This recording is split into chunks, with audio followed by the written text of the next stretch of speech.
Hi friends. So today's video is on the hero's journey, and if you're not familiar with what the hero's journey is, it's basically a term that was coined by a man by the name of Joseph Campbell that did comparative studies on ancient myths, everything spanning all cultures all across the globe, from Jesus to the Buddha to ancient Greek myths and anything in between. And basically there is an underlying structure or templates to all of these stories that they all pretty much abide by, with small exceptions. And basically what that shows us is that the hero's journey is an archetypical journey of the human being from one level of consciousness, being, evolution, to another. And so anytime you are faced with the ability to choose growth over comfort, to overcome some sort of scenario in your life, some sort of situation that you may have grown to be accustomed to, you are basically embarking on your own hero's journey. So a hero's journey does not have to be a big epic journey across the globe. It doesn't have to be something like Lord of the Rings. It could be basically you overcoming a small addiction or anything that requires your choosing, like I said, of growth over comfort. So what I'm going to do in this video is go over the stages of the hero's journey so that you can see what that looks like. You may notice that the hero's journey stages looks very much like your typical movie that you may go to the theater and enjoy. And that's because of the fact that because it's such an integral part of our collective consciousness, movie makers actually know this, and they do not deviate from this script when it comes to making movies, because it has a universal appeal. And once again, the reason why the hero's journey has that universal appeal is because it speaks to something deep down within each and every one of us. None of us is exempt from the need to go on our own personal hero's journeys in order to evolve the nature of our being. So I'm going to be discussing the different stages of the hero's journey, 12 to be exact, using a deck of cards that was created by a man by the name of Isaac Cotek. And basically it's very helpful because of the fact that you get a little bit of a picture that represents each of the 12 stages. So I'm going to be using this just to give some sort of visual that will go along with what I'm talking about. Okay, so first of all, the hero's journey always starts off with the status quo. So the status quo, as you can see in this picture, you see people sitting down with cozy socks in front of a fireplace, just hanging out, relaxing, okay? And basically that's a really good picture of showing that you're starting off your hero's journey in your regular world.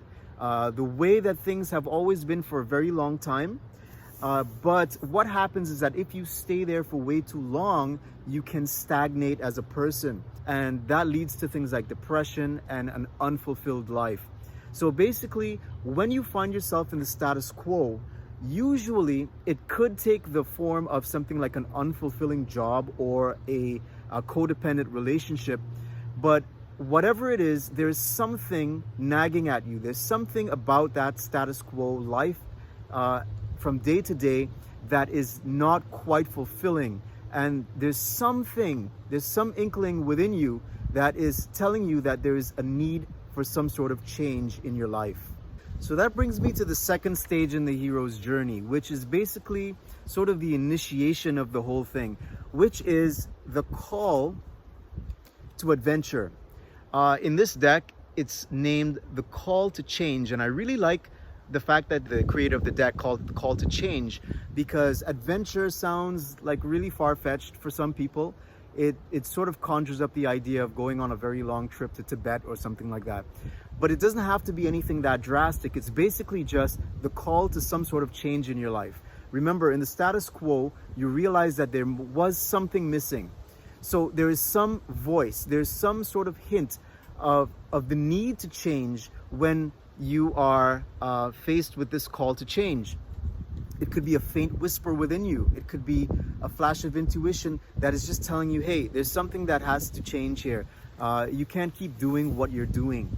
Or it could come in the form of a major disruption in your life, which turns everything upside down, in which case you have no choice but to change. But whatever it is, it's something that is taking you out of your comfort zone, or actually suggesting that you should leave that comfort zone in order to grow, in order to change. So that call to change may not always be met with receptivity. In fact, most of the time, if you're like most people, change is daunting, change is difficult.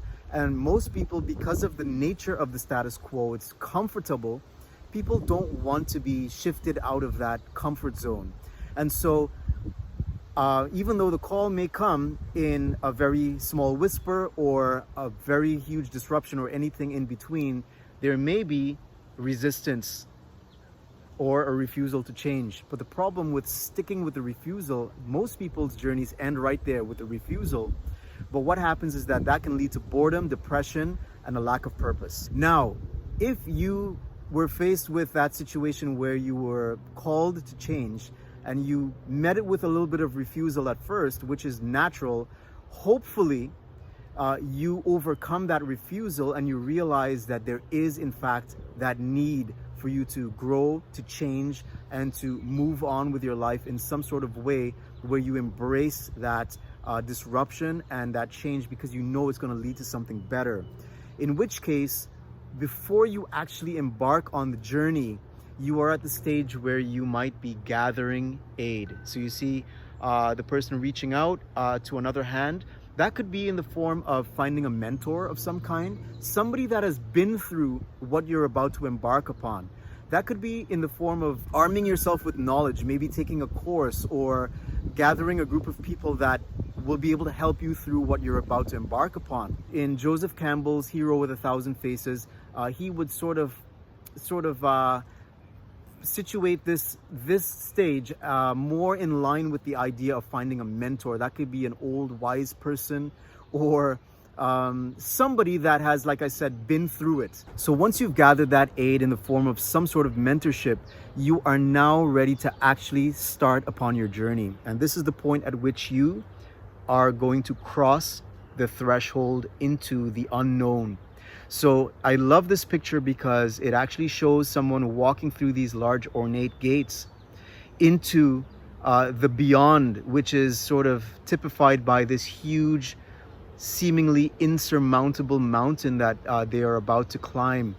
And so this is the point in your journey at which you are taking a step in the direction of change in which there is no turning back. There's actually no going back. It can be an external step like quitting a job in which you can't go back to that job, or maybe you have decided internally that you are going to beat that addiction. Whatever it is, you are taking a definitive step. There's no going back. The changes are set in motion and you are committing to the journey. This is the point at which trust and faith is very critical. Now, as was symbolized by the mountain in the previous card, you are actually now past the threshold and you are in that unknown territory. Now, you want to think of that crossing of the threshold as the point of no return, but also the unknown world. This is the point at which those that you left behind in the usual, ordinary world of the status quo are not going to follow you, because this is the darkness. This is the unseen realm. This is the place that they are not willing to go. And so hopefully you have gathered enough information from your mentors, you have committed to the journey, and this is the time at which you need to rely on your faith, because of the fact that it's the time of tests and trials. All right? So this card does not look very inviting, and this is what people don't want to face. They don't want to have to face tests and trials. They would rather stay in the comfort zone of the status quo, where they have their warm woolly socks warming by the fire. But this is a very necessary part of the hero's journey. This part of the journey is going to test your dedication to your quest. So in other words, if you're not ready for this, then maybe you should have turned around a long time ago. But you're at the point where you got to sink or swim. So it's a good place to be, because you will learn and you have to learn, okay? So remember, if you're at this stage of your journey, it might be very daunting, very scary. You might feel very alone, but this is the point at which you have to realize that you will swim. You won't sink. You will swim. You will learn, because you have to learn. and that each trial is going to bring you closer to lasting change. And so the most important thing to know when you find yourself in this stage of the journey of tests and trials is that good things are happening. Even though you don't feel it, even though it doesn't seem like it, have faith, keep going, because good things are happening for you. Now, along the way of tests and trials, you're going to come to a point where you're going to find yourself having to approach a definitive challenge within your overall journey. Okay, so it's going to be a decisive test of your character where you must face your fears and advance consciously into the abyss. So even if you were in some scary places before, this is the scariest of the scariest. This is the cave that you know that the big boss resides, where you have to actually enter into the darkness to face your demons, where you actually must do battle with that part of yourself that is holding you back from becoming a better version of yourself. And so this is called the final approach. I love this card because it shows the character entering the cave. And the cave is within his own mind. So what you actually find when you go on the hero's journey is that you're going on a journey into yourself, deeper and deeper into your own subconscious, into your own fears, into the very things that have been holding you back. But these things are all internal. Even though it may be something that you're facing on the physical level, it's still representative of something that you're facing within yourself. So you make that final approach into that cave where you are about to face off with the final boss. And that brings me to the next step of the hero's journey, which is the supreme ordeal. So the supreme ordeal you can think of as the climax of your movie, the climax of your story. This is the point where you have to draw upon the very best of your preparation, all of the things that you gathered in terms of mentorship, information along the way, skills and strength that you gathered through your tests and trials. But it's basically one supreme ordeal or final battle. This might be standing in front of a group to give a public speech. Maybe it is, like facing some opponents on a race course where you are running a big race. It could be anything, but it is a big definitive step where you must draw upon the best of what you've learned up to that point in order to slay the dragon, as it were. And remember, that dragon, that demon, is in your mind. First and foremost, it's in your mind. It may be symbolized by something that you have to overcome or go through, but it's pretty much a mental thing. It's pretty much something that you're facing within yourself. So the supreme ordeal taxed you to your very limits, but you were able, through divine intervention, through all your preparation, through all of the strength that you gathered throughout your journey, all of the tests and trials brought you to that stage where you had to face the final boss. And at the end of the day, the final boss was in yourself. But having overcome, you are now able to receive the reward. And the reward may take a physical form in the form of some sort of money or praise or an award, a medal of some kind. But whatever that physical shape that it takes, it's only symbolic of the wisdom, of the confidence, of the new skills, of the internal change that you were able to bring forward. And at that point, you realize that all of the hardship of the journey, all of the difficulties were all worth it. So you might actually feel like once you've received the award, the journey is over and you've upgraded and you live happily ever after. But that's not the case, because the journey still goes on. In fact, you are now still in the unknown, and it's for you to take that reward and to travel back home now. So you must now return home, back to the ordinary world, back to the world that you left behind. So it might look like you're returning literally after going on some sort of major trip around the world or something like that, but it doesn't have to be something that concrete. Remember, these journeys take many different forms, and a lot of them are just internal journeys. But there may actually be a sense of loss, a sense that you're leaving behind this this euphoric way of being, thinking, experiencing, and going back to the ordinary, humdrum, everyday world. But now you actually have a new skill or wisdom to integrate into your new life. And so you have to take that back with you. So once you have returned home, there must be some sort of a rebirth or a purification that has occurred as a result of you going on that journey. And that is typified by the idea of the resurrection. Okay, so that is your rebirth. That is your purification.